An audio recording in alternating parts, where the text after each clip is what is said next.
வணக்கம். 234 சதுரங்க வேட்டை நிகழ்ச்சியை வழங்குவதற்காக ஹேமராகேஷ். 2011 அதிமுக அரசு பொறுப்பேற்று 4 ஆண்டுகள் முழுமையாக முடிந்துவிட்டன. அடுத்த ஆண்டு மீண்டும் ஒரு சட்டமன்ற தேர்தலுக்கு தமிழகம் தயாராகி வருகிறது. இதனை உறுதிப்படுத்தும் வகையில் தேர்தல் கூட்டணி பேச்சுக்களும், மாற்றுக் கட்சியினரை விமர்சிப்பதும், ஆளுங்கட்சிக்கு எதிரான போராட்டங்களும் என அரசியல் களம் அனல் பறக்க தொடங்கியிருக்கிறது. எதிர்க்கட்சிகளின் கேள்வி கணைகளையும், ஆளுங்கட்சியின் விளக்கங்களையும், தமிழக மக்களின் எதிர்பார்ப்புகளையும் ஒருங்கே ஒரு புள்ளியில் குவிக்கும் முயற்சிதான் இந்த 234 சதுரங்க வேட்டை. வாருங்கள், நிகழ்ச்சிக்குள் செல்லலாம். அது குடிப்பவர்கள் ஆயிரக்கணக்கில் இறந்து கொண்டிருக்கும். குடிக்க வச்சு கொள்றாங்க. இது ஒரு விதமான இனப்படுகொலை தான். அந்த மதுவிலக்காவது தமிழ்நாட்டில் பூரண மதுவிலக்கு மக்களிடம் சென்று நீங்கள் ஒரு ஆய்வு செய்யுங்கள், நினைத்து பாருங்கள். அப்படி ஒரு நிலைமை தமிழ்நாட்டில் எப்படி எல்லோரும் கருதுகிறார்கள் அதைத்தான் நான் கருதுகிறேன். தமிழ்நாட்டில் நடைபெற்றுக் கொண்டிருக்கக்கூடிய இந்த ஆட்சி மாற்றுகின்ற சக்தி உள்ள கட்சி பாட்டாளி மக்கள் கட்சி மட்டும்தான். தேர்தலுக்கான ஒரு வாய்ப்பாக பயன்படுத்தாமல் ஒரு நம்பிக்கை இன்மையை ஏற்படுத்தியிருக்கு. 234 சட்டமன்ற தொகுதிகளை உள்ளடக்கியதே தமிழ்நாடு. பல்வேறு சிறப்புகளையும் பல்வேறு பிரச்சனைகளையும் உள்ளடக்கியதே ஒவ்வொரு தொகுதியும். அப்படி தமிழ்நாட்டின் ஒவ்வொரு தொகுதியையும் அடையாளம் காணும் முயற்சியே இந்த பகுதி.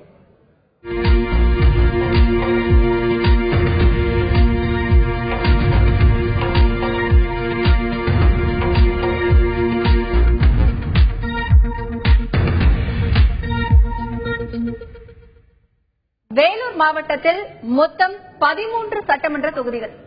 இந்த தொகுதிகளின் 2011 தேர்தல் நிலவரம் குறித்து இப்போது பார்க்கலாம். அரக்கோணம் சட்டமன்ற தொகுதியில் விடுதலை சிறுத்தைகள் கட்சியின் செல்லபாண்டியனை எதிர்த்து போட்டியிட்ட அதிமுகவின் ரவி 26,237 வாக்குகள் வித்தியாசத்தில் வெற்றி பெற்றார். சோளிங்கர் தொகுதியில் சுயேட்சை வேட்பாளரான முனிரத்தினத்தை எதிர்த்து போட்டியிட்ட தேமுதிகவின் மனோகர் 9,038 வாக்குகளில் வெற்றி பெற்றார். காட்பாடி தொகுதியில் அதிமுகவின் ராதாகிருஷ்ணனை திமுகவின் துரைமுருகன் 2,973 வாக்குகளில் வீழ்த்தினார். ராணிப்பேட்டை தொகுதியில் திமுகவின் காந்தியை எதிர்த்து போட்டியிட்ட அதிமுகவின் முகமது ஜான் 14,201 வாக்குகளில் வெற்றியை தனதாக்கினார். ஆற்காடு தொகுதியில் பாமகவின் இளவழகனை அதிமுகவின் ஸ்ரீனிவாசன் 19,253 வாக்குகளில் வீழ்த்தினார். வேலூர் சட்டமன்ற தொகுதியில் காங்கிரசின் ஞானசேகரனை எதிர்த்து போட்டியிட்ட அதிமுகவின் விஜய் 15,176 வாக்குகளில் வெற்றியை தனதாக்கிக் கொண்டார். அணைக்கட்டு தொகுதியில் தேமுதிகவின் வேலுவை எதிர்த்து போட்டியிட்ட பாமகவின் கலையரசு 27,903 வாக்குகளில் வெற்றி பெற்றார். கீழ் வைத்தியங்குப்பம் சட்டமன்ற தொகுதியில் திமுகவின் சீதாராமனை அதிமுகவின் தமிழரசன் 9,760 வாக்குகள் வித்தியாசத்தில் வீழ்த்தினார். குடியாத்தம் சட்டமன்ற தொகுதியில் திமுகவின் ராஜ மார்த்தாண்டத்தை இந்திய கம்யூனிஸ்ட் கட்சியின் லிங்கமுத்து 5,842 வாக்குகளில் வீழ்த்தினார். வாணியம்பாடி தொகுதியில் திமுகவின் அப்துல் பஷீத்தை எதிர்த்து களம் கண்ட அதிமுகவின் சம்பத்குமார் 18,225 வாக்குகள் வித்தியாசத்தில் வெற்றியை தனதாக்கிக் கொண்டார். ஆம்பூர் தொகுதியில் காங்கிரசின் விஜய் இளஞ்செழியனை எதிர்த்து போட்டியிட்ட மனிதநேய மக்கள் கட்சியின் அஸ்லம் பாஷா 5,091 வாக்குகள் வித்தியாசத்தில் வெற்றியை தனதாக்கிக் கொண்டார். ஜோலார்பேட்டை தொகுதியில் பாமகவின் பொன்னுசாமியை அதிமுகவின் வீரமணி 22,936 வாக்குகளில் வீழ்த்தினார். திருப்பத்தூர் தொகுதியில் திமுகவின் ராஜேந்திரனை எதிர்த்து களம் கொண்ட அதிமுகவின் ரமேஷ் 21,792 வாக்குகளில் வெற்றி பெற்றார். கடந்த சட்டமன்ற தேர்தலில் பல்வேறு வாக்குறுதிகளை கொடுத்துதான் ஆட்சிக் கட்டிலில் அமர்ந்தது அதிமுக. அப்படி சொன்ன வாக்குறுதிகளில் என்னவெல்லாம் நிறைவேற்றப்பட்டிருக்கிறது, எதுவெல்லாம் நிறைவேற்றப்பட காத்திருக்கிறது என்பது குறித்து பார்க்கலாம்.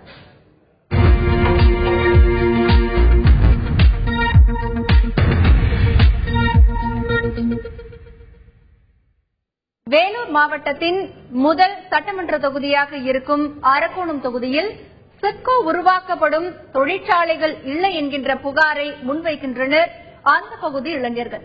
மேலும் போக்குவரத்து நெரிசலை குறைக்க வாணியம்பேட்டையிலிருந்து ரிங் ரோடு அமைக்கப்படும் என 5 ஆண்டுகளுக்கு முன்பு அறிவிக்கப்பட்ட திட்டம் என்ன ஆனது என கேள்வி எழுப்புகின்றனர் அந்த பகுதிவாசிகள். சென்னையிலிருந்து வருகின்ற தக்கோலம் வழியாக அருகில்வாடியிலிருந்து அப்படியே கைனூர் வழியாக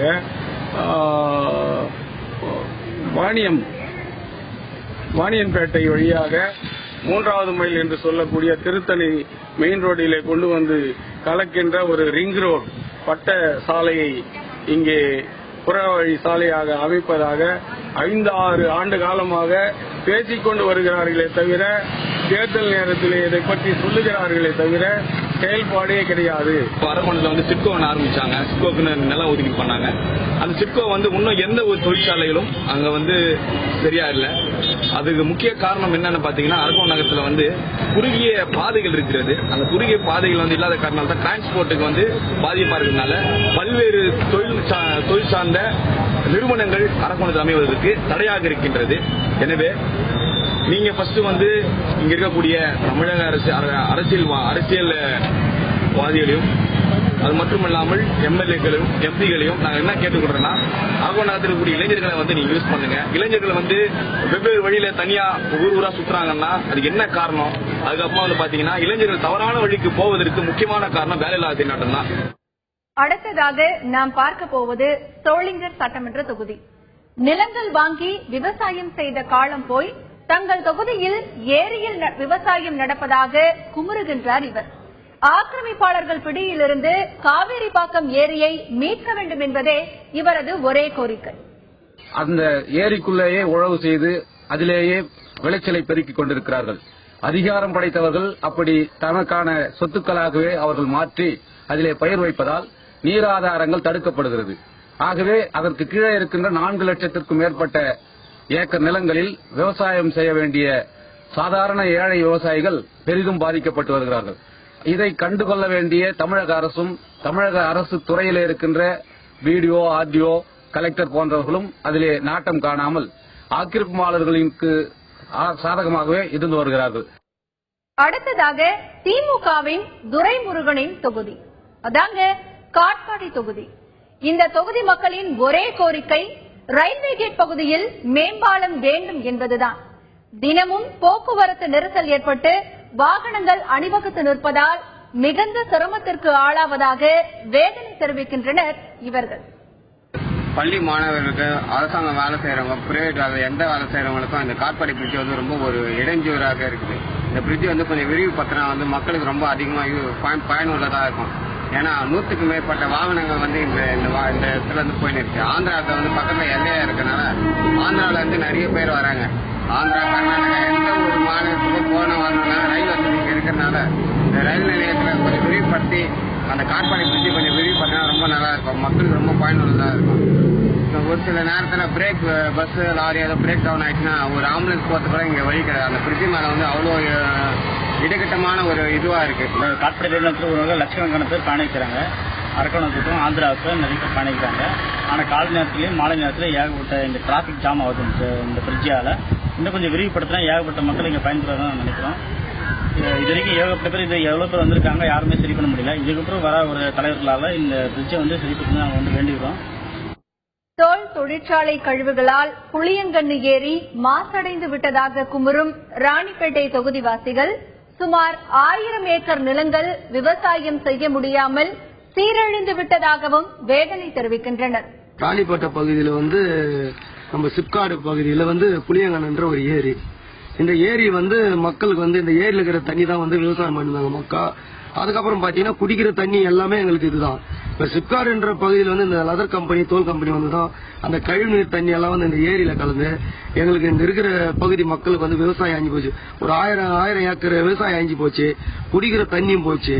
இதுல வந்து கலந்து இப்ப இருக்கிற அந்த கிணத்துங்கள் எல்லாம் கூட போயிட்டு தண்ணி எடுத்தோமா எல்லாம் அந்த கழிவுநீர் தண்ணி தான் வருது ராணிப்பேட்டை பகுதியில. ஆற்காடு தொகுதிவாசிகளின் ஒரே கோரிக்கையாக இருப்பது அடிப்படை தேவைகள் என்பது மட்டுமே. 4 ஆண்டுகளுக்கு முன்பு இந்த பகுதியில் குடியேறிய தங்களுக்கு மின்சார வசதி இல்லை என வேதனை தெரிவிக்கின்றனர் இவர்கள். எங்களால முடிஞ்ச எல்லா நடவடிக்கையும் நாங்க எடுத்துட்டோம். எதுவுமே எங்களுக்கு இது வரைக்கும் வந்து சேரவே இல்லை. லாஸ்ட் டைம் தண்ணி உள்ள ஃபுல்லா பூந்து எல்லாருமே தண்ணியில தத்தடிச்சிருந்தோம். அப்ப கூடி கலெக்டர் வந்தாங்க, விஓ வந்தாங்க, எல்லாம் வந்தாங்க, பார்த்தாங்க. எதுவுமே செய்யல. செய்வாங்க நாங்க சாலை மறியல் பண்ணோம், எல்லாம் பண்ணோம், எங்களால முடிஞ்ச எல்லாமே பண்ணோம். எதுவுமே இது வரைக்கும் எங்களுக்கு நடக்கவே இல்லை. நாங்க கேட்கறதெல்லாம் எங்க அடிப்படைகள் தேவைகள் மட்டும்தான். நாங்க இப்போ கிராமத்துல நகரத்துல இருக்கோமா இல்ல ஒரு காட்டுல இருக்குமாவே எங்களுக்கு தெரியல. குறைஞ்சது ஒரு நாளைக்கு 2 பாம்பாவது நாங்க அடிக்கிறோம். அது மட்டும் இல்ல, பன்றி, அதுக்கப்புறம் தேவையில்லாத பூச்சி பொட்டி, இதுக்கு இடையில தான் நாங்க வாழ்ந்துட்டு இருக்கோம். எங்க நிலைமை ரொம்ப கஷ்டத்துக்கு உள்ளாயிட்டு இருக்குது. ஒவ்வொரு வீட்டுடைய அந்த சுகாதார இந்த கழிவு நீரை எங்க வீட்டு வெளியே தான் நாங்க விட்டுன்னு இருக்கோம். இதனால பாத்தீங்கன்னாக்கா வீட்டுல இருக்கிற குழந்தைங்கள்ல இருந்து பெரியவங்கள்ல இருந்து இந்த கழிவு நீர் மூலியமா எவ்வளவு பாதிப்புங்க வருது. மற்ற ஏரியாவெல்லாம் பாத்தீங்கன்னா டெங்கு காய்ச்சல், சிக்கன் அது இதுன்னு சொல்லிட்டு இந்த முனிசிபாலிட்டி ஆளுங்களே மருந்து அது இது விடுறாங்க. அப்படி பார்த்தா கூட இந்த ஏரியாவுக்கு யாரும் இது வரைக்கும் அந்த மருந்து கூட விடுறதுக்கு உண்டான வசதி எங்களுக்கு இல்லாம இருக்கு. நாங்க அவ்வளவு ஒரு கீழ்மட்ட லெவல்ல வாழ்ந்துன்னு இருக்கோம். இந்த ஏரியாவுக்கு பாத்தீங்கன்னா 4 வருஷம் ஆகுது. எங்களுக்கு எந்த ஒரு வசதியும் இல்லாம ரொம்ப கஷ்டத்துல இருக்கும். இது இந்த கவர்மெண்ட் தான் எங்களுக்கு முன்ன நின்று எதனா ஒரு நல்ல வழி செஞ்சு காரணம். 4 வருஷமா நாங்க எந்த ஒரு வசதியும் இல்லாம எங்க குழந்தைங்க படிக்கிறதுக்கு கூட நாங்க விளக்கு வச்சிருந்தா இன்னைக்கு வரைக்கும் படிக்குதுங்க என் குழந்தைங்க. எந்த ஒரு படிப்பு கூட எந்த ஒரு கரண்ட் வசதி எங்களுக்கு மெயினா இல்ல. நாங்க இல்லாத 4 வருஷமா இருக்கிறோம். எங்களுக்கு இங்க கவர்மெண்ட்ல ஒப்போடி இடம்னு சொல்லிதான் இங்க இடம் கொடுத்தாங்க. ஆனா இந்த கவர்மெண்ட் கூட எங்களுக்கு நினைச்சா கரண்ட் வாங்கி கொடுக்கலாம். ஆனா எங்களுக்கு எந்த ஒரு அபிப்பிராய வசதியுமே எங்களுக்கு செஞ்சு தரல இந்த கவர்மெண்ட்டும் சரி. வேலூரில் போக்குவரத்து நெரிசல் அதிகம் என்கின்ற குரல் நாளுக்கு நாள் அதிகம் கேட்க தொடங்கியுள்ளது. விபத்து என்றால் உடனடியாக மருத்துவமனைக்கு செல்ல முடிவதில்லை என்பதால் உயிரிழப்புகள் அதிகம் என்ற நிலையை மாற்ற உடனடியாக மேம்பாலம் கட்ட வேண்டும் என்றும், விளையாட்டு திடல் இல்லாததால் சாதிக்க துடிக்கும் வீரர்கள் முடங்கியுள்ளதாகவும் கூறுகின்றனர் இவர்கள்.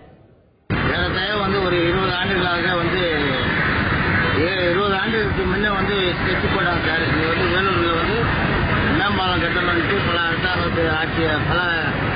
அரசாங்கம் சொல்லியிருக்கிறாங்க மேம்பாலம் கட்டணும். இது வரைக்கும் எந்த அரசாங்கமும் கட்டவில்லை சார். டிராபிக் ஆம்புலன்ஸ் ஆக்சிடென்ட் ஆனாங்க ஒரு ஆம்புலன்ஸ் போறதுக்கு வழி இல்லை சார்.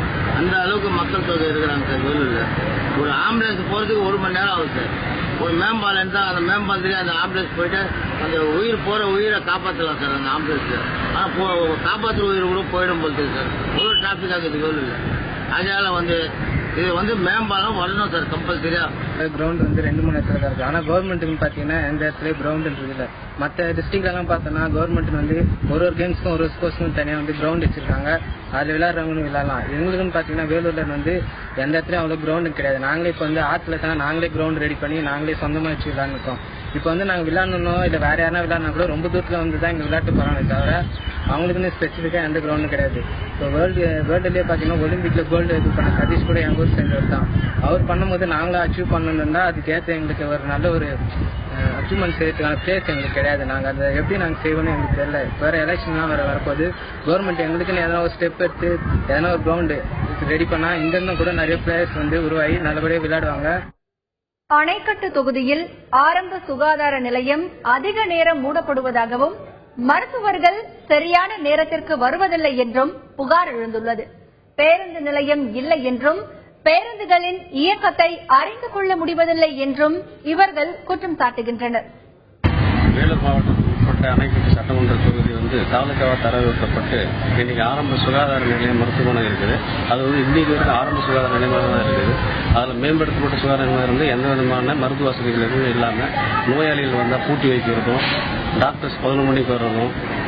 இந்த கருத்தாக குழந்தைகள் போகும்போது அவங்க இருக்கப்பட்டவர்கிட்ட மட்டும் பணம் வாங்கிக்கிறது, இல்லாதவங்க எல்லாம் அடுத்த மாதிரி கைது கொடுத்து சுற்றுவட்டார கிராம மக்கள் எல்லாரும் பெரிதும் பாதிக்கப்படுறாங்க. அதே நேரத்தில் பார்த்தீங்கன்னாக்கா ஒரு பேருந்து விற்கிறதுனாக்கா அந்த பேருந்துக்கான விளம்பர போர்டு எதுவுமே இல்லை. சுற்று வட்டார கிராமங்கள் எல்லாருக்கும் பேருந்து வழியாக தான் செல்லணும். அதனால எந்த விதமான ஒரு சாலை அமைப்பு எதுவும் இல்லை. பஸ் ஸ்டாண்டுன்னு ஒன்று தனியாக பஸ் இது கிடையாது. அதாவது போக்குவரத்துக்கு எக்கச்சக்கமான இடைஞ்சல். ஸ்கூல் டைம்ஸ்ல ஒரு நாளைக்காவது ஒரு பிள்ளைங்காவது கீழே ஊஞ்சி எழுந்து போற சூழ்நிலை தான் இருக்குது. அதே போல இந்த பஸ் தான் இங்க வருது, இந்த பஸ் இங்க போகுதுன்றதுக்கு எந்த விதமான தகவலும் தெரிஞ்சுக்கிற அளவுக்கு விளம்பரங்கள் எதுவும் இல்லை. அதனால அது ரொம்ப ஒரு பெரிய டிராபேக்கா இருக்குது அணைக்கிட்டு. தொகுதின்றதுனால இங்க தாலுகா ஆபீஸ் புதுசாக வேறு வந்தது. தாலுகா ஆபீஸ் வந்ததுனால இங்க சுற்று வட்டாரத்தில் இருக்கிற மொத்த கிராம மக்கள் இங்கே தான் தாலுகா ஆபீஸுக்கு வராங்க. தாலுகா ஆபீஸுக்கு போகிறதுக்கான வழிங்களும் 2 பக்கமும் அடிச்சுன்னு அப்படியே டிராஃபிக் ஜாம் ஆயின்னு தாசில்தாரே வந்தால் கூட நின்று 5 நிமிஷம் பொறுத்து தான் போறாரு. அந்த மாதிரி சூழ்நிலை இருக்குது. ஆதி திராவிட மக்கள் அதிகம் வசிக்கும் கேவி குப்பத்தில் குடிநீர் இல்லை, வேலைவாய்ப்பு இல்லை, மருத்துவமனை இல்லை என அடுக்கிக் கொண்டே போகும் அந்த பகுதிவாசிகள் எங்களுக்கு எதையும் செய்யவில்லை எம்எல்ஏ தமிழரசு என குற்றம் சாட்டுகின்றனர். இந்த கேவிகுப்பம் சட்டமன்ற தொகுதியை காட்பாடி சட்டமன்ற தொகுதியா, பழைய காட்பாடி சட்டமன்ற தொகுதியிலிருந்து பிரிச்சு கேவிகுப்பம் சட்டமன்ற தொகுதியா புதுப்பிச்சிருக்காங்க. இந்த கேவிகுப்பம் சட்டமன்ற தொகுதியா எதுக்கு பண்ணாங்கன்ட்டே எங்களுக்கு தெரியல. ஏற்கனவே காட்பாடி சட்டமன்ற தொகுதியா இருந்தப்பவே எங்களுக்கு எல்லா சலுகைகளும் வந்துட்டு இருந்துச்சு. இப்போ கேவிகுப்பம் சட்டமன்ற தொகுதியா புதுப்பிச்சுட்ட பிறகு எங்களுக்கு எந்த ஒரு சலுகையுமே வரல. ஒகேனக்கல் கூட்டு குடிநீர் திட்டம் எத்தனையோ 1000 கோடியை போட்டு இந்த மாவட்டம் ஃபுல்லா எல்லா தொகுதிக்கும் எல்லா ஒன்றியத்துக்கும் போகுது. ஆனா எங்க தொகுதிக்கு எங்க ஒன்றிய மக்களுக்கு தண்ணீர் பஞ்சம் இருந்தோம். எங்களுக்கு மோர்தனா அணையும் ஏதேதோ காட்டுறாங்க தவிர, ஆனா எங்களுக்கு அந்த ஒகேனக்கல் கூட்டு குடிநீர் திட்டம் எங்களுக்கு மட்டும் இந்த ஒன்றியத்தை மட்டும் இந்த தொகுதியை மட்டும் புறக்கணிச்சிருக்காங்க. இதுக்கு காட்பாடி சட்டமன்ற தொகுதியாவே இருந்திருக்கலாம் போல் இருக்கு. அதாவது சேக்கு தமிழரசன் அவர்களை நிக்க வச்சாங்க.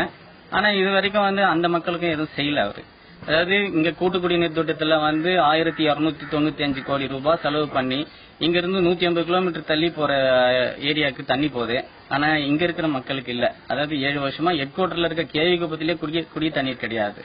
அது பலமுறை கோரிக்கை வச்சிருக்கோம். அதாவது கேவிகுப்பத்துல சுடுகாடு கிடையாது, ஒரு ஹாஸ்பிட்டல் கிடையாது. இங்க இருக்கிற மக்களுக்கு ஒரு வேலை வாய்ப்பு பேசுவாரானாலையும் பேசுற மாதிரி தெரியல. மலையாள ஒரு பேசி ஏதாவது செஞ்சாருன்னா, இந்த தொகுதி மக்களுக்காக செஞ்சாருன்னா அடுத்த முறை அவரே கூட அடுத்த எம்எல்ஏ வரலாம். ஆனா அவருடைய இது பாத்தீங்கன்னா இங்க விட்டு ஒரு தொகுதியில ஒரு முறை தான் நிக்கிறது. அதனால அவர் இது வரைக்கும் யாருக்கும் அவர் போன எந்த தொகுதிக்குமே எதுவும் வேலை நடக்கலன்ற மாதிரி இருக்குது. அந்த மக்களுக்கு விழிப்புணர்வு கிடைக்குமான்றதும் தெரியல. அது இவர் இதுக்கு மேலேயாவது ஒரு இடத்துல நின்று நான் சாதிச்சேன்ற ஒரு சாதனையாளர் ஆவாரான்றது நாங்க எதிர்பார்க்கிறது. ஒவ்வொரு தொகுதியிலும் வேறு விதமான பிரச்சனைகள். அந்த வரிசையில் வாணியம்பாடி தொகுதிவாசிகளுக்கு அரசு மேல்நிலைப்பள்ளி, அரசு கலைக்கல்லூரி இல்லை என வேதனை கொஞ்சம் அதிகமாகவே இருக்கிறது. வாணியம்பாடி நியூ டவுன் பகுதி ரயில்வே கேட் அதிக நேரம் மூடப்படுவதாகவும் குமுறுகின்றனர் வாணியம்பாடி வாசிகள்.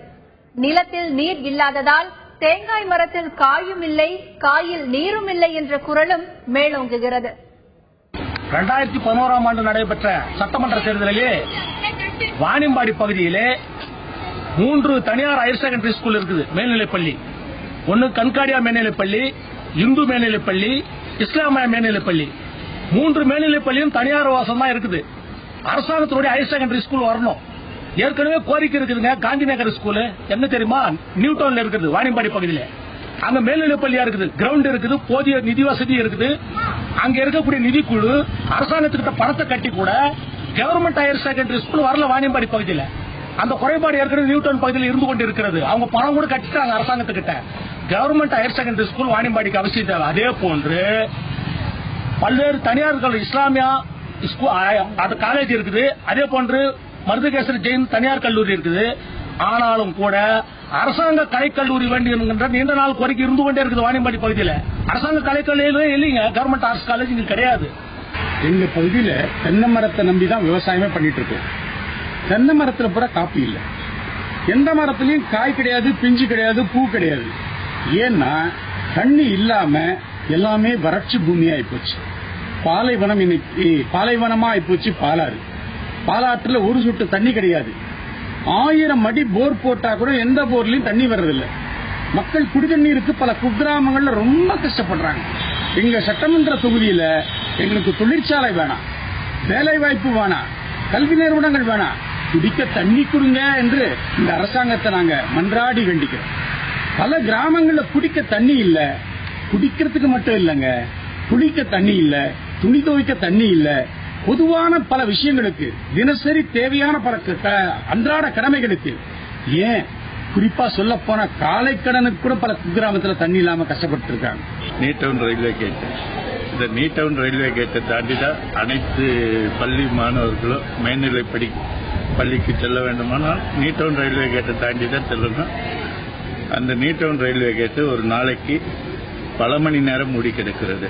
அதனால ஸ்கூல் டைம்ல பிள்ளைகள் போறதுக்கு மிகுந்த சிரமம் ஏற்படுகிறது.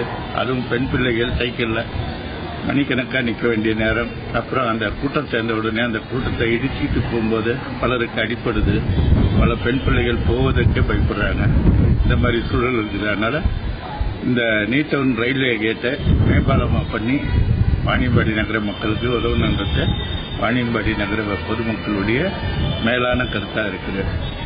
அடுத்ததாக நாம் பார்க்க இருப்பது பிரியாணிக்கு பெயர் போன ஆம்பூர். ஆம்பூர் சட்டமன்ற அலுவலகம் இல்லை என கூறும் பொதுமக்கள் எம்எல்ஏவின் கட்சி அலுவலகத்திற்கு செல்ல வேண்டிய நிலை உள்ளதாகவும் எம்எல்ஏ எங்கிருக்கிறார் என்பதே தெரியவில்லை என்றும் கூறுகின்றனர். இன்னும் ஒரு சிலரோ பேருந்து நிலையம் இல்லை, அரசியல்வாதிகள் ஆம்பூர் மக்களை பற்றி கவலைப்படுவதே இல்லை என்கின்றனர். இதுவரைக்கும் தமிழ்நாட்டில் எல்லா இடத்துலயும் சட்டமன்ற அலுவலகம் இருக்குது. ஆனா இந்த ஆம்பூருக்கு மாத்திரம் ஒரு சட்டமன்ற அலுவலகமும் இல்லை. இங்க இருக்கிற எம்எல்ஏ சட்டமன்ற உறுப்பினரை பார்க்கணும் சொன்னா அவருடைய கட்சி அலுவலகத்துக்கு தான் போக முடியுது. ஆனா பொதுமக்கள் அவர் கட்சி அலுவலகத்துக்கு போனா அவர் கட்சிக்கார தான் பார்க்க முடியுது. இவருக்குன்னு ஒரு சட்டமன்ற அலுவலகம் நமக்கு இருந்துச்சுன்னா பொதுமக்களுடைய குறைகளே மனு கொடுக்கறதுலே எல்லாத்திலயும் அவர்கிட்ட நம்ம பார்க்கலாம். இது வரைக்கும் எம்எல்ஏ எங்க இருக்கிறாருன்றது யாருக்கும் தெரியாது. அவர் அங்க போனா கூட அது சரியான முறையில அணுகுமுறையில இல்லாத இருக்கிறாங்க. அதனால இதை நாங்க ஆம்பூருக்கு சட்டமன்ற தொகுதி எங்களுக்கு வேணும்னு சொல்லிட்டு நாங்க கோரிக்கை வைக்கிறோம். பனியிலே வெயிலையோ மழையில நிக்கிறோம். இதுதான் அவ்வளவு ஆம்பூர் எல்லா வசதியும் இருக்குது. ஆம்பூருக்கு எல்லா வசதியும் இருந்தோம். ஆம்பூர் பஸ் ஸ்டாண்டுக்கு வர ஜனங்க கஷ்டப்படுறாங்க. நல்ல குடிக்கிறதுக்கு தண்ணி இல்லை, எந்த ஒரு சுகாதாரமும் ஒரு நல்ல வகையில் எதுவும் இல்லைங்க. எல்லாமே நிற்கும். அதான் ஒரு 1000 ரூபாய் கொடுத்து வாங்குற சைக்கிளை கூட ஒரு பாதுகாப்பாக விட்டு போறான். இந்த ஜனங்களுக்கு எந்த ஒரு பாதுகாப்பு இல்லை. ரோட்லேயே நிற்கிறோம். எவ்வளோ வெயில் காய்ச்சாலும், எவ்வளோ மழை அடிச்சாலும், எவ்வளோ பனி இருந்தாலும் வெயிலே நிற்கிறோம். பஸ் வந்துருமானு முக்கியமா எந்த அரசியல்வாதியும் இந்த ஆம்பூர் பஸ் ஸ்டாண்டை பற்றி கவலைப்படுறதுக்கு யாருமே ஒரு முன் வரல. இது வரையும் ஆம்பூர் மக்களுக்காக ஆம்பூர் பஸ் ஸ்டாண்ட் விட்டுருக்காங்க. எவ்வளவோ இடம் இருக்குது. இடத்த இவங்க தான் சூஸ் பண்ணணும். அங்கே போனால் எங்கே போனால் அந்த தாலுகா ஆஃபீஸ் இங்கிருந்து கன்னியாகுமரி கொண்டு போகிற மாதிரி பஸ் ஸ்டாண்டை கொண்டு போகலாம். மாற்றி இடம் கொண்டு போகலாம். இந்த இடம் பஸ் ஸ்டாண்டுக்கு போதுமான இடமே இல்லைங்க. ஆம்பூர் சட்டமன்றத்திற்கு செல்ல வேண்டும் என்றால் 8 கிலோமீட்டர். அதே போன்று வாணியம்பாடி சட்டமன்றத்தில் செல்ல வேண்டும் என்றால் 8 கிலோமீட்டர். மைய பகுதியில் அமைந்துள்ள இடம், அதுவும் தேசிய நெடுஞ்சாலையை ஒட்டி மிகவும் விசாலமான பகுதியாகவும் அனைத்து வசதிகளும் கொண்ட இந்த இடத்துக்கு பின்புறமாக வெண்ணமங்கலம் ரயில்வே நிலையமும் உள்ளது, ரயில்வே ஸ்டேஷனும் உள்ளது. எல்லா வகையிலும் பயனுள்ள இடத்தில் ஒரு பயனற்ற நிலையில் ஒரு அரசு கட்டிடமானது இயங்காமல் உள்ளது, சமூக விரோதிகள் கூடாரமாக உள்ளது என்னும் பொழுது மிகவும் வேதனை அளிக்கின்றது. திருப்பத்தூரை தலைநகராக கொண்டு மாவட்டமாக பிரிக்கப்படும் என்ற தேர்தல் நேர அறிவிப்பு வெறும் அறிவிப்பாகவே உள்ளதாக புகார் தெரிவிக்கின்றனர் திருப்பத்தூர் பகுதி மக்கள். வேலூர் மாவட்டத்தை நிர்வாக வசதிக்காக 2ஆக பிரித்து திருப்பத்தூரை தலைநகராக கொண்ட புதிய மாவட்டம் ஒன்றை உருவாக்க வேண்டும் என்று 1/4 நூற்றாண்டுகளாக நாங்கள் போராடி வருகிறோம். ஆனால் தொடர்ந்து ஆட்சியாளர்கள் செவி சாய்க்காமல் இந்த பகுதி மக்களை வஞ்சிக்கிறார்கள். இந்த பகுதி மக்கள் வாக்கு வங்கியாக மட்டுமே பயன்படுத்துகிறார்கள் ஒழிய இந்த மக்களுடைய வளர்ச்சிக்காக எந்த ஒரு ஆட்சியாளரும் கவலைப்பட்டதாக தெரியவில்லை. ஓட்டு கேட்கும் போது ஆட்சிக்கு வரும்போதெல்லாம் திருப்பத்தூரை மாவட்டமாக்குகிறோம் என்று சொல்கிறார்கள்.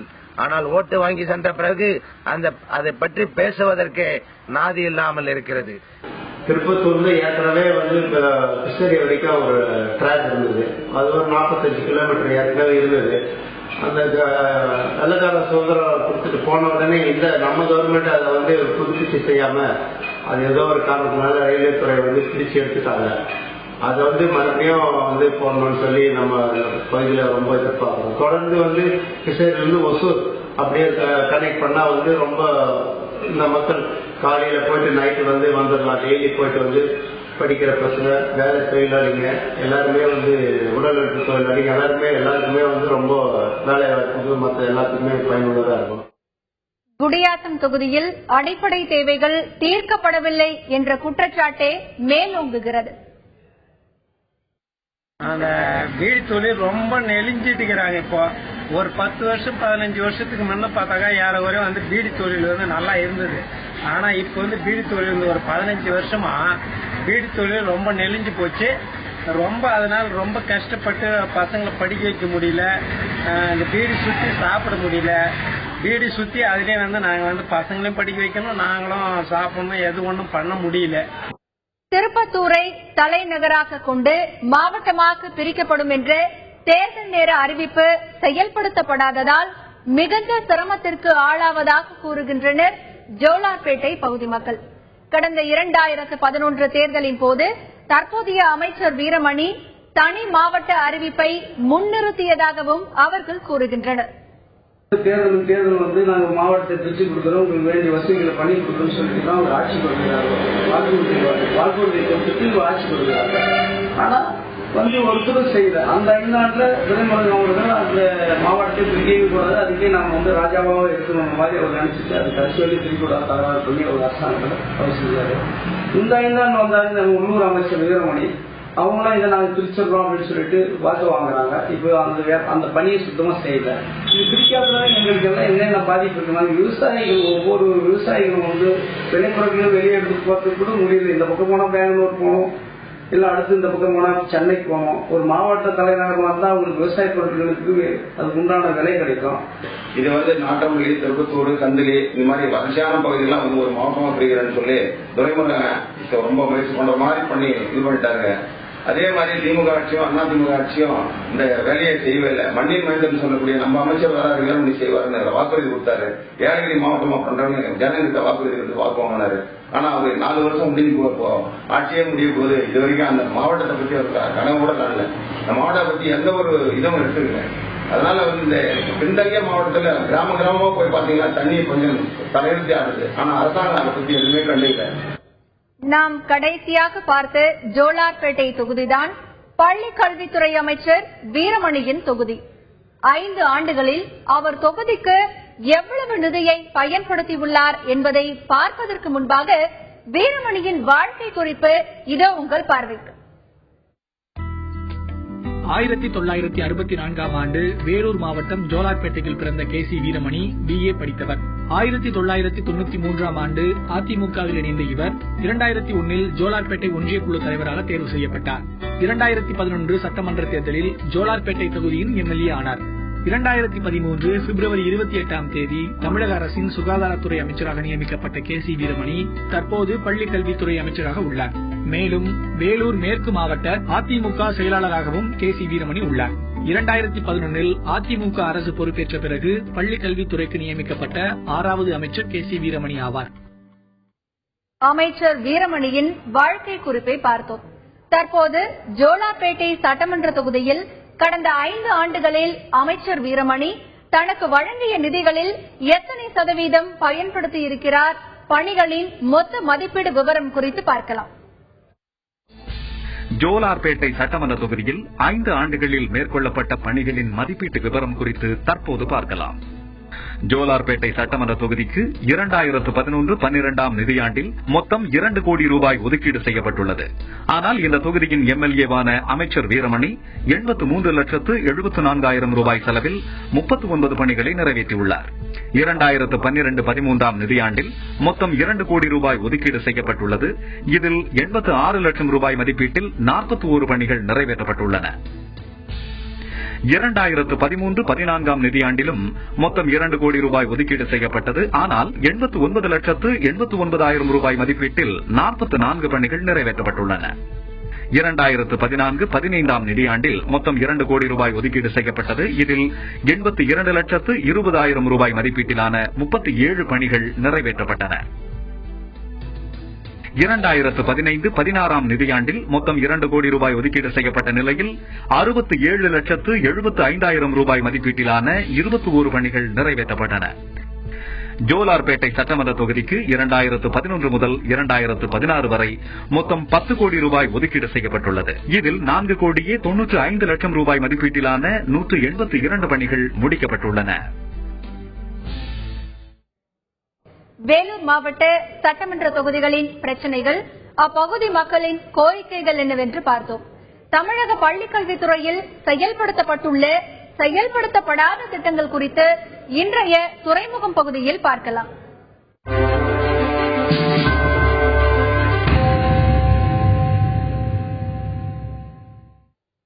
குப்பம் பகுதியில் நாம் முதலில் பார்க்க இருப்பது அதிமுகவின் தேர்தல் அறிக்கை பற்றி. 2011 அதிமுக தேர்தல் அறிக்கையில் பல்வேறு அறிவிப்புகள், குறிப்பாக பள்ளி கல்வி சீரமைப்பு குறித்து 10 அறிவிப்புகள் இடம்பெற்றிருந்தன. அது பற்றி தற்பொழுது பார்க்கலாம். 2011 அதிமுக தேர்தல் அறிக்கையில் பள்ளி கல்வி சீரமைப்பு குறித்த அறிவிப்புகளில் முதல் அறிவிப்பாக இடம்பெற்றது மாணவர்களின் புத்தக சுமை குறைக்கப்படும் என்பதுதான். இதன் தொடர்ச்சியாக தரமான இலவச கல்வி அனைவருக்கும் கிடைக்க ஏற்பாடு செய்யப்படும். பள்ளி கல்வியின் நடைமுறை குறைபாடுகள் சீரமைக்கப்படும். அறிவார்ந்த குழு அமைக்கப்பட்டு திறமையை வெளிக்கொணரும் அடிப்படை கல்வி கிடைக்க அனைத்து நடவடிக்கைகளும் எடுக்கப்படும் என நீள்கிறது அறிவிப்புகள். இது தவிர பள்ளி அடிப்படை கட்டமைப்புகள் மேம்படுத்தப்படும். மாணவர்களுக்கு 4 சீருடைகள், காலணிகள் இலவசமாக வழங்கப்படும். மாணவர்களின் இடைநிறுத்தத்தை குறைப்பதற்காக 10 முதல் 12ஆம் வகுப்பு வரை வேறுபாடு இல்லாமல் அரசு மற்றும் தனியார் பள்ளிகளில் பயிலும் மாணவர்களுக்கு கல்வி உதவித்தொகையாக 1000 ரூபாய் முதல் 5000 ரூபாய் வரை வழங்கப்படும் என்ற அறிவிப்புகளும் இடம்பெற தவறவில்லை. +1 மற்றும் +2 மாணவர்களுக்கு இலவச லேப்டாப் வழங்கப்படும். பள்ளி குழந்தைகளை பாதுகாக்க மாணவர் சிறப்பு படை அமைக்கப்படும். பள்ளிக்கு செல்லும் குழந்தைகளை பற்றிய பயம் பெற்றோர்களுக்கு இல்லாத நிலை உருவாக்கப்படும். அதாவது தேவையான பாதுகாப்பு வழங்கப்படும். கற்றல் குறைபாடு மற்றும் மனவளர்ச்சி குறைந்த குழந்தைகளுக்கு சிறப்பு திட்டம் வகுக்கப்படும் எனவும் 2011ஆம் ஆண்டு அதிமுக தேர்தல் அறிக்கையில் தெரிவிக்கப்பட்டது. 2011 அதிமுக தேர்தல் அறிக்கை குறித்து பார்த்தோம். 2011இல் அதிமுக அரசு பொறுப்பேற்ற பிறகு பள்ளி கல்வித்துறையில் அறிவிக்கப்பட்ட, நிறைவேற்றப்பட்ட, கிடப்பில் உள்ள திட்டங்கள் உங்களுக்காக. 2011இல் அதிமுக அரசு பொறுப்பேற்ற பிறகு விலையில்லா ஸ்கூல் பேக், விலையில்லா சைக்கிள், விலையில்லா லேப்டாப் உள்ளிட்ட திட்டங்கள் செயல்படுத்தப்பட்டன. ஸ்மார்ட் கார்டு, ஒருங்கிணைந்த அறிவுசார் பூங்கா, பள்ளிகளில் கம்ப்யூட்டர் லேப் உள்ளிட்ட திட்டங்களும் அறிவிக்கப்பட்டன. டிபிஐ என்று அழைக்கப்படும் பள்ளி கல்வித்துறை இயக்குநரக வளாகத்தில் 5 ஏக்கர் பரப்பளவில் ரூபாய் 500 கோடியில் ஒருங்கிணைந்த அறிவுசார் பூங்கா தொடங்கப்படும் என அறிவிக்கப்பட்டது. 2011இல் கல்வி தகவல் மேலாண்மை முறை திட்டம் EMIS திட்டம் தொடங்கப்பட்டது. ஸ்ரீரங்கம் தொகுதியில் ஸ்மார்ட் கார்டு திட்டம் தொடங்கப்பட்டது. அரசு பள்ளிகளில் கற்பிக்கும் ஆசிரியர்களின் கற்றல் மற்றும் கற்பித்தல் முறைகளை மேம்படுத்தும் information and communication technologies at school Tamil Nadu திட்டம் தொடங்கப்பட்டது. 2011-2015 இதற்கு இடைப்பட்ட காலத்தில் 62,583 கோடி ரூபாய் ஒதுக்கீடு செய்யப்பட்டது. 16,000 கோடியில் தொடங்கப்பட்டன பல்வேறு திட்டங்கள். பள்ளிக் கல்வித்துறையின் திட்டங்கள், தமிழக பள்ளிக் கல்வித்துறையின் செயல்பாடு குறித்து முன்னாள் பள்ளி கல்வி அமைச்சர் தங்கம் தென்னரசுவிடம் கேட்போம். 2011க்கு பிறகு அதிமுக ஆட்சியில் அறிவிக்கப்பட்ட திட்டங்கள் நிறைவேற்றப்பட்டுள்ளதா திரு தங்கம் தென்னரசு? 4 வருடங்கள் இந்த ஆட்சி பொறுப்பேற்று கடந்திருக்கிறது. குறிப்பிடத்தக்க சாதனைகள் என்று சொல்லிக்கொள்ள ஒன்றும் இல்லாவிட்டாலும் கூட நடைமுறையில் அறிவிக்கப்பட்டிருக்கக்கூடிய சாதாரண திட்டங்கள் கூட இன்றைக்கு நிறைவேற்றப்படாமல் திட்டங்களுடைய பயன் பெற்றோர்களுக்கோ ஆசிரியர்களுக்கோ அல்லது குறிப்பாக மாணவ செல்வங்களுக்கோ சென்றடையாத நிலைதான் இன்றைக்கும் இருக்கிறது. பல்வேறு குளறுபடிகள் கல்வித்துறை இன்றைக்கு சூழ்ந்து கொண்டிருக்கக்கூடிய நிலையை கவலையோடு எல்லோரும் உற்று நோக்கிக் கொண்டிருக்கிறார்கள். பள்ளி கல்வித்துறையால் அறிவிக்கப்பட்ட அறிவுசார் பூங்கா திட்டம் செயல்படுத்தப்படும் என அறிவிக்கப்பட்டது குறித்து உங்களுடைய கருத்து? சயின்ஸ் சிட்டி போல ஒன்று உருவாக்குவதாக இந்த அரசாங்கத்தில் வாக்குறுதி கொடுத்தார்கள். இப்போது இருக்கக்கூடிய பள்ளி கல்வித்துறை வளாகத்திலே. ஆனால் அதுவும் அறிவிப்போடு இன்றைக்கு நின்று போயிருக்கக்கூடிய ஒரு நிலை. என்ன காரணம்? நீங்கள் அறிவித்திருக்கிறீர்கள், நின்று போயிருக்கிறது. என்ன காரணத்தினால் நின்று போயிருக்கிறது? அல்லது வேற எங்கேயும் அதை கட்டுவதற்காக உத்தேசித்திருக்கிறீர்களா என்பதை கூட தெரிந்து கொள்ள முடியாத ஒரு நிலை இன்றைக்கு தொடர்ந்து இருந்து கொண்டிருக்கக்கூடியது. சமச்சீர் கல்வி திட்டத்தில் 10ஆம் வகுப்பு மாணவர்களுக்கு லேப் வசதி என அறிவிக்கப்பட்டது. அது செயல்படுத்தப்பட்டுள்ளதாக நினைக்கிறீர்களா? 10ஆம் வகுப்பில் இருக்கக்கூடிய மாணவர்களுக்கு ஆய்வகங்கள் உருவாக்கப்பட வேண்டும். அந்த ஆய்வகங்களிலே அவர் பிராக்டிக்கல் எக்ஸாமினேஷனுக்கு ஒரு குறிப்பிட்ட மார்க் கொடுக்க வேண்டும் என்று, மதிப்பெண்கள் வழங்கப்பட வேண்டும் என்று ஒரு முக்கியமான ஒரு அங்கம். ஆனால் நான் கேட்க வேண்டியது, எத்தனை பள்ளிக்கூடத்திலே இன்றைக்கு அந்த ஆய்வகங்கள் உருவாக்கப்பட்டிருக்கிறது? 10ஆம் வகுப்பு உயர்நிலை பள்ளிகளிலே சமச்சீர் கல்வியினுடைய மிக முக்கியமான ஒரு அங்கமாக கூறாக கருதக்கூடிய அந்த ஆய்வகங்கள் எத்தனை பள்ளிகளில் உருவாக்கப்பட்டிருக்கிறது? எத்தனை பள்ளிகளிலே மேல்நிலை பள்ளியில் இருக்கக்கூடிய ஆய்வகங்கள் தரம் உயர்த்தி இருக்கிறீர்கள் என்கிற கேள்விகளை தான் நீங்கள் எழுப்பி சொன்னால் இல்லை என்பதுதான் பதிலாக இருக்கும். தனியார் பள்ளிகளில் 25% இடஒதுக்கீடு என்பது பல பள்ளிகளில் அமல்படுத்தப்படவில்லை என்கின்ற குற்றச்சாட்டு குறித்து உங்களுடைய கருத்து? பெரும்பான்மையான பள்ளிக்கூடங்களிலே அந்த சட்டம் நடைமுறைப்படுத்தப்படவில்லை. இதன் காரணமாக ஏழை மாணவர்கள், கிராமப்புற மாணவர்கள் கல்வி நிறுவனங்களே சட்டப்படி தங்களுக்கு கிடைக்க வேண்டிய அந்த இடங்களை பெற முடியாமல் கல்வியை பெற முடியாத சூழ்நிலை ஏற்பட்டிருக்கிறது. உடனடியாக இது தமிழகம் எங்கும் இது ஒரு மிகப்பெரிய பிரச்சனையாக உருவெடுத்து கல்வி ஆர்வலர்கள், பத்திரிகை துறையில் இருக்கக்கூடியவர்கள் இது குறித்து அரசாங்கத்தினுடைய கவனத்திற்கு பல்வேறு அரசியல் கட்சியுடைய தலைவர் எடுத்துச் சென்றவுடன் அரசாங்கம் அவசர அவசரமாக ஒன்றை சொன்னது. இதற்காக ஒரு கண்காணிப்பு குழு ஒன்றை நாங்கள் அமைத்திருக்கிறோம். எல்லா பள்ளிகளிலுமே இந்த 25% ஒதுக்கீடு அளிக்கப்படுவதை இது உறுதி செய்யும் என்று சொன்னார்கள். கண்காணிப்பு குழுவும் இதனுடைய பணியை துவக்குவதாக பல்வேறு பள்ளிகளுக்கு நாங்கள் சென்று ஆய்வுகளை மேற்கொள்வோம் என்று சொன்னார்கள். ஆனால் இதில் குறிப்பிட்டு சொல்ல வேண்டும் என்று சொன்னால், கண்காணிப்பு குழு என்பது வெறும் கண்துடைப்பு குழுவாகத்தான் மாறி போய்விட்டதை தவிர இந்த குழுவினாலே எந்த விதமான பலனும் வரவில்லை. திரு தங்கம் தென்னரசு அவர்களின் பதில்களை பார்த்தோம். தொடர்ந்து தமிழக பள்ளி கல்வித்துறையின் செயல்பாடு குறித்து முன்னாள் பள்ளி அமைச்சர் தங்கம் தென்னரசுவிடம் கேட்டோம். தமிழகத்தில் பள்ளி கல்வியின் நிலை குறித்து வேலூர் பொதுக்கூட்டத்தில் பாமகவின் அன்புமணி ராமதாஸ் பேசியிருக்கிறார். அது என்னவென்று இப்போது பார்க்கலாம். இப்ப கல்வினா யாரும் இப்ப அரசாங்கம் பள்ளிக்கூடத்தில் சேர்க்கிறது கிடையாது. ஏன்னா அங்க ஆசிரியர்கள் கிடையாது, வகுப்பறை கிடையாது, தரம் கிடையாது, எதுவும் கிடையாது. அதனாலதான் எவ்வளவு ஏழ்மையாக இருந்தாலும் என் பொண்ணு என் பையன் கான்வென்ட்ல போகணும், தனியார் பள்ளிக்கூடம் போகணும், எல்லாம் கடனை வாங்கி படிக்க வைக்கிறாங்க, சொத்தை வித்து படிக்க வைக்கிறாங்க, கஷ்டப்பட்டு படிக்க வைக்கிறாங்க. பள்ளிக்கூடம் போனா எவ்வளவு கேட்கறாங்க நன்கொடை? யூகேஜிக்கு 1 லட்சம், எல்கேஜிக்கு 50,000, 5வது போனா 2 லட்சம். அது கம்மி எங்கேயும் வாங்கறது கிடையாது. இதுதான் தமிழ்நாட்டினுடைய நிலை. 2011 முதல் 2015 வரை பள்ளி கல்வித்துறையில் அதிமுக அரசின் செயல்பாடுகள் குறித்தும் பள்ளி கல்வித்துறை சார்பிலான பல ஆயிரம் கோடி ரூபாய் மதிப்பிலான அறிவிப்புகள் குறித்து கல்வியாளர் பிரின்ஸ் கஜேந்திர பாபுவிடம் கேட்கலாம். பிரின்ஸ் கஜேந்திர பாபு, பள்ளி மாணவர்கள் பயன்பெறும் வகையில் கொண்டு வரப்படும் என அரசு அறிவித்த ஸ்மார்ட் கார்டு மற்றும் ஸ்மார்ட் கிளாஸ் திட்டம் கிடப்பில் உள்ளதாக புகார் எழுகிறது. இது பற்றி உங்களுடைய கருத்து என்ன? இந்த 4 ஆண்டு காலங்கள்ல பல்லாயிரம் கோடி ரூபாய் நிதி ஒதுக்கப்பட்டு கூட அவர்கள் சொன்ன அடிப்படையான அந்த விஷயங்களை அவங்க செய்யல.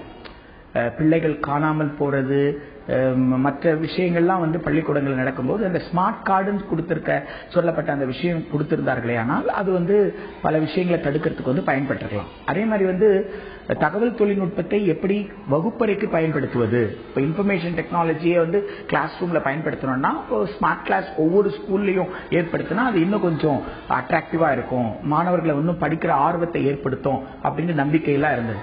அதையெல்லாம் செய்யாதது ஒரு மிகப்பெரிய ஒரு நம்பிக்கை இன்மையை ஏற்படுத்தி இருக்கு அப்படின்னு பாக்கிறோம். 4.5 ஆண்டு கால அதிமுக ஆட்சியில் காலியாக உள்ள ஆசிரியர் பணியிடங்கள் நிரப்பப்பட்டிருக்கிறதா? இது பற்றி உங்களுடைய கருத்து? பல பள்ளிகள்ல, குறிப்பா ஆதிதிராவிட நலத்துறை பள்ளிகள் எடுத்துக்கிட்டோம்னா +1 +2 பாடத்துக்கு முக்கியமான மேத்ஸ், பிசிக்ஸ், கெமிஸ்ட்ரி போன்ற அதிகமான போட்டி இருக்கக்கூடிய பாட பிரிவுகள்ல உங்களுக்கு ஆசிரியர் பணியிடங்கள் நிரப்பப்படாமலே இருந்திருக்கு. 4 ஆண்டு காலமாக ஆசிரியர் பணியிடங்கள் நிரப்பப்படல. அப்போ பல பள்ளிகள்ல ஆசிரியர் கணித ஆசிரியர் இல்லாம மாணவர்கள் படித்திருக்கிறார்கள். அப்போ இந்த அரசு உண்மையிலே என்ன பண்ணிருக்கணும்? எத்தனை பள்ளிகளில் காலி பணியிடங்கள் இருக்கு? 10ஆம் வகுப்பு என்பது தனியார் பள்ளிக்கும் அரசு பள்ளிக்கும் ஒரே மாதிரியான போட்டி. 12ஆம் வகுப்பு என்பது ஒரே மாதிரியான போட்டி. 12ஆம் வகுப்புல மதிப்பெண்ணை வைத்துத்தான் அரசு கல்லூரியில சேர்க்கை என்று நடைபெறுகிறது அப்படின்னு சொல்லும்போது, அப்ப அரசு கல்லூரி அரசு பள்ளியில படித்த மாணவன் ஏன் சேராம போயிட்டான்? அப்ப எத்தனை காலி பணியிடங்கள் இருந்திருக்கு? உடனே அதை அவங்க இன்ஷூர் பண்ணிருக்கணும். அது ஒரு அடிப்படையான தேவை. அந்த அடிப்படையான தேவையை அவங்க பூர்த்தி செய்யல அப்படின்னு சொல்லி நாம பாக்குறோம். ஒவ்வொரு கல்வியாண்டின் தொடக்கத்திலும் தனியார் பள்ளிகள் அதிகம் கட்டணம் வசூலிப்பதாக புகார் எழுவதை நம்மால் பார்க்க முடியும். விதிமுறைகளை மீறும், குறிப்பாக அதிக கல்வி கட்டணம் வசூலிக்கும் தனியார் பள்ளிகள் மீதான அரசு நடவடிக்கைகள் திருப்தி அளிக்கும் வகையில் உள்ளதா திரு பிரின்ஸ் கஜேந்திரபாபு? தவறுகளை செய்த பள்ளிகள் மீது நடவடிக்கை எடுத்து இப்படியெல்லாம் தவறு செய்தீர்களே ஆனால் இந்த மாதிரி நடவடிக்கை எடுப்போன்ற ஒரு அச்சுறுத்தலே இல்லாமல் தனியார் பள்ளிகள் அரசை மிரட்ட வரைக்கும் இதுவரைக்கும் 25% ஒதுக்கீடுல சரியான முறையில் அட்மிஷன் போடாத பள்ளிகள், அட்மிஷன் போட்டு மாணவர்களிடம் பணம் வாங்கின பள்ளிகள், இப்படி குற்றச்சாட்டுக்கு இருக்கும் பொழுது அதை பற்றி எந்த குற்ற உணர்வும் இல்லாமல் அந்த மெட்ரிக் பள்ளி சங்கங்கள் இப்ப அரசையே மிரட்டுது. நீ பணம் கொடுக்கலன்னா நான் அட்மிஷன் போட மாட்டேன் அப்படின்னு சொல்லிட்டு இப்படி தனியார் பள்ளிகளை கட்டுப்படுத்தாமல் தவற விட்டது என்பது இன்னொரு பக்கம் இந்த ஆட்சி செய்ய தவறியுள்ள ஒரு விஷயமா பார்க்கிறோம். அரசு பள்ளிகளில் கட்டாய ஆங்கில வழி கல்வி என்ற அரசின் செயல்பாட்டை எப்படி பார்க்கிறீர்கள் திரு பிரின்ஸ் கஜேந்திரபாபு? ஒரு அரசு சட்டத்தின்படிதான் இயங்கணும். சட்டத்தின்படி இயங்கணும்னு பார்க்கும்போது கல்வி உரிமை சட்டத்தில் 29 துணைப்பிரிவு 2 துணைப்பிரிவு Fல பாத்தீங்கன்னா வாய்ப்பு உள்ள as far as practicable medium of instruction should be mother tongue கொடுத்திருக்காங்க. அப்ப தாய்மொழி வழியில் தான் சாத்தியப்படுமாயின் தாய்மொழி வழியில தான் கல்வியை கொடுக்கணும் அப்படின்னு சொல்லியிருக்கும் போது தமிழ் வழியில கல்வி கொடுத்துக்கிட்டு இருக்கிற பள்ளிகள்ல கட்டாயமாக ஆங்கில பிரிவை தொடங்குவேன் என்று சொல்வது ஒரு அரசு தானே சட்டத்திற்கு எதிராக நடந்து கொண்டிருக்கிறது என்பதுதான். 2011க்கு பிறகு பள்ளிக்கல்வித்துறையில் அதிமுக அரசின் செயல்பாடுகள் பற்றி உங்களுடைய கருத்து? இந்த 4 ஆண்டுகள்ல அவர்கள் பல்லாயிரம் நிதி ஒதுக்கி இருந்தாங்க. பல விஷயம் லேப்டாப் கொடுத்ததுல இருந்து பல விஷயங்கள் செய்திருந்தார்கள் என்பதை மறுக்க முடியாவிட்டால் கூட செய்ய வேண்டிய அடிப்படையான விஷயங்களை செய்ய தவறியிருக்கிறார்கள் என்பதைத்தான் நாம் பார்க்கிறோம். கடந்த ஒரு வாரத்தில் தமிழக அரசியலில் பல விஷயங்கள் நடந்துள்ள நிலையில் இது எதிர்கால அரசியலில் எத்தகைய மாற்றங்களை ஏற்படுத்தும் என்பது குறித்து அரசியல் விமர்சகர் என்ன சொல்கிறார் என்பதை பார்க்கலாம்.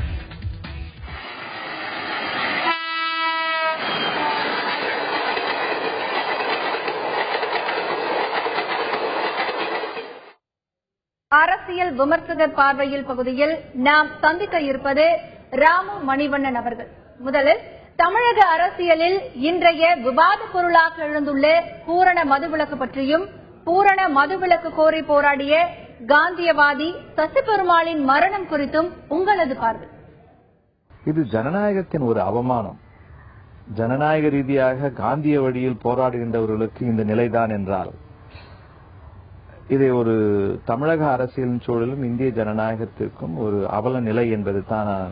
நியாயங்கள் கேட்பவர்களை எவ்வாறெல்லாம் போராட வேண்டியிருக்கிறது, சமூகத்திற்காகவும் மக்களுக்காகவும் போராடுகின்றவர்களின் நிலை என்ன? அதே சமயத்தில் மதுவிலக்கு போராட்டத்தில் ஈடுபடுவர்களை ஏதோ தேச விரோத செயல்களுக்கு ஈடுபட்டவர்களைப் போலவும் அவர்களை கைது செய்வதும் அவர்களை துன்புறுத்துவதும் அவர்களை அவமானத்திற்கு உட்படுத்துவதும் கூட நிறைய இடங்களில் நடந்து கொண்டிருக்கின்றது. தமிழக அரசு செயல்களை கைவிட வேண்டும். 2016 தேர்தல் நோக்கிய பயணத்தின் சுவடுகளாய் அடுத்தடுத்து மாநாடுகள் தொடர்ந்து வலியுறுத்தப்படும் பூரண மதுவிலக்கு, பாட்டாளி மக்கள் கட்சி குறித்து உங்களுடைய கருத்து திரு ராமமணிவன்? அரசியல் நெருக்கடி, அரசியல் வியூகங்கள் என்ற ஒரு ரீதியாக பார்க்கும்போது தேர்தல் சமயத்தில் அவர் என்ன செய்வார் என்று யாருக்கு நம்மால் உறுதியாக சொல்ல முடியாது. அதனால் அவர் என்ன சொல்லுகின்றார் என்பதை விட அவர் என்ன செய்து கொண்டிருக்கிறார், என்ன செய்யக்கூடும் என்பதைத்தான் நம்மால் ஓரளவுக்கு கணிக்க முடியும். ஆனால் அவர் சொல்லுகின்ற மதுவிலக்கு என்ற ஒரு பிரச்சனை தமிழகத்தில் மிகப்பெரிய ஒரு பூதகரமான ஒரு பிரச்சனை. அவர் பாட்டாளி மக்கள் கட்சி மற்றும் அனைத்து கட்சிகளையும் அவரும் கூட ஒருங்கிணைத்து எவ்வாறு திமுகவில் தேர்தல் அறிக்கை என்பதை குடிநீர் பிரச்சனைக்கு தேர்தல் அறிக்கையை கொண்டு வரும். நீங்கள் மதுவிலக்குக்கும் மற்ற எல்லா கட்சிகளும் அரசு தான் அனைத்து கட்சிகளையும் அழைக்க வேண்டும் என்று கட்டாயம் இல்லை. கூட்டணிக்காக நீங்கள் ஒருவரை அழைத்து கூட்டணி பேசி தேர்தல் கூட்டணி வைத்துக் கொள்ள முடியும் என்றால் மக்கள் பிரச்சனைக்காக எதற்காக நீங்கள் அனைவரும் ஒன்று சேர்ந்து ஒரு முக்கியமான விஷயத்தை கூட கலந்து ஆலோசித்து அதற்கான ஒரு தீர்வு காண முடியாது. பாமகவை போன்றே 2016 சட்டப்பேரவை தேர்தலை நோக்கி பயணிக்க தொடங்கியுள்ள மற்றொரு பிரதான கட்சி திமுக. 2016 தேர்தலுக்கான அறிக்கை தயாரிக்கும் பணிகளை தொடங்கியுள்ள திமுக பற்றி உங்களுடைய கருத்து என்ன திரு ராமமணிவன்? இந்த தேர்தல் அறிக்கை என்பது ஒவ்வொரு தேர்தலின் போதும் மிகப்பெரிய மக்களுக்கு கவர்ச்சிகரமாகவோ மக்களை ஈர்ப்பதற்காகவோ நாம் எண்ணுவதை விட மக்களுக்கு குறைந்தபட்சம் இத்தனை ஆண்டுகள் நாம் 60 ஆண்டுகளுக்கு மேலாக நாம் ஆட்சியில் அதிகாரம் ரீதியாகவும் ஆட்சியில் என்பது தேர்தல் ரீதியாக மட்டுமல்லாமல் அரசியலில் மிகப்பெரிய ஒரு சக்தியாக இயங்கிக் கொண்டிருக்கின்ற திமுகவோ அல்லது அதிமுகவோ எல்லா கட்சிகளுக்குமே கூட இது பொருந்தும். தேர்தல் அறிக்கையாக பயன்படுத்த மக்களுடைய பிரச்சனைகளை எடுத்து நீங்கள் அதை ஒரு அறிக்கை என்பதை விட அவர்களுக்கு தீர்வு எவ்வாறு காணலாம் என்பதைத்தான் தேர்தல் அறிக்கை அமைய வேண்டும். அமைச்சரவையிலிருந்து செந்தில் பாலாஜி நீக்கம் தமிழக அரசின் நடவடிக்கையை நீங்கள் எப்படி பார்க்கிறீர்கள்? செயல்பாடுகள் ரீதியாக ஒரு மந்திரி அவர்களுடைய குறையீடுகள் அவர்களுக்கு குறைபாடுகள் இருக்குமேயானால் மக்கள் கூறுகின்ற குறைகளையும் குறை நிறைகளை கேட்டு மாற்றங்களை செய்யும் அரசாங்கம் அமையும், இந்தியாவில் தமிழகத்தில் அமையும் என்ற ஒரு நம்பிக்கை எனக்கு ஒரு நீண்ட தொலைநோக்கில் நம்பிக்கை இருக்கின்றது. ஆனால் மக்கள் குறைகளை கேட்டு நிறை குறைகளை கேட்டு மந்திரிகளை மாற்றுகின்ற அரசாங்கங்கள் தமிழகத்தில் இருந்ததில்லை, இப்பொழுது இல்லை என்று நான் நினைக்கின்றேன். திரு ராமு மணிவண்ணன் அவர்களின் கருத்துக்களை பார்த்தோம். தமிழக சட்டமன்ற தேர்தலை நோக்கிய இந்த 234 சதுரங்க வேட்டையின் அடுத்த கட்ட நகர்வுகளை துல்லியமாக கூறுவோம் மற்றொரு நிகழ்ச்சியில். அதுவரை உங்களிடமிருந்து விடைபெறுவது ஹேமா ராகேஷ்.